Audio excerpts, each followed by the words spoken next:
शांति। दीदी ओम शांति। तो आज मैं आपसे पूछना चाहता हूँ, जब हमसे कोई नाराज़ हो जाता है और हम किसी से नाराज़ हो जाते हैं तो उस सिचुएशन में हमें कैसे करना चाहिए और कैसे रहना चाहिए।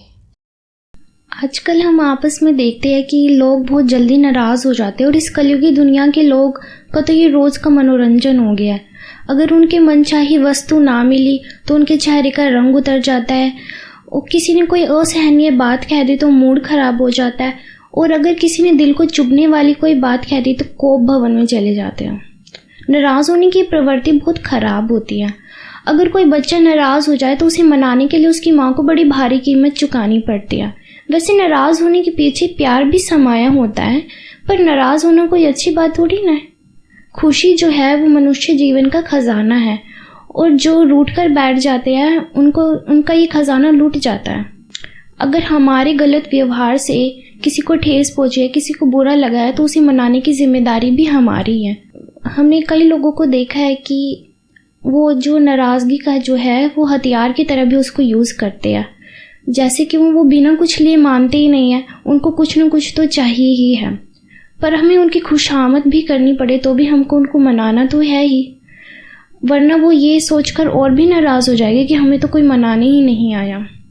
और कई महारथी तो ऐसे होते हैं कि एक बार रूठ जाते हैं तो फिर मनाने पर भी नहीं मानते, मानो जैसे रिश्ता ही तोड़ देते हैं, आपस में बातें करना बंद कर देते हैं और बहुत लंबा समय लेते हैं नॉर्मल होने के लिए भी।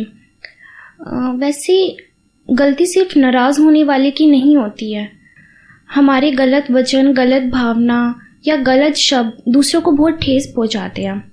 हमें कभी भी किसी का अपमान नहीं करना चाहिए दूसरों के सामने, कभी भी किसी के लिए कोई बुरा शब्द नहीं कहना चाहिए।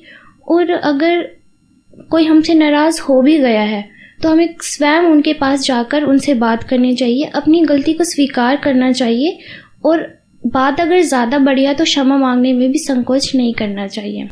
अगर ऐसा करने की हिम्मत हम नहीं रख सकते हैं तो हम अपने मन में उनके लिए स्नेह पैदा करें, उनकी महिमा करें, उनको अच्छे वाइब्रेशंस दें और उनके लिए अपने मन में शुभ भावनाएं रखें। अगर हम ऐसा करेंगे तो एक दिन उनकी नाराज़गी ज़रूर दूर हो जाएगी।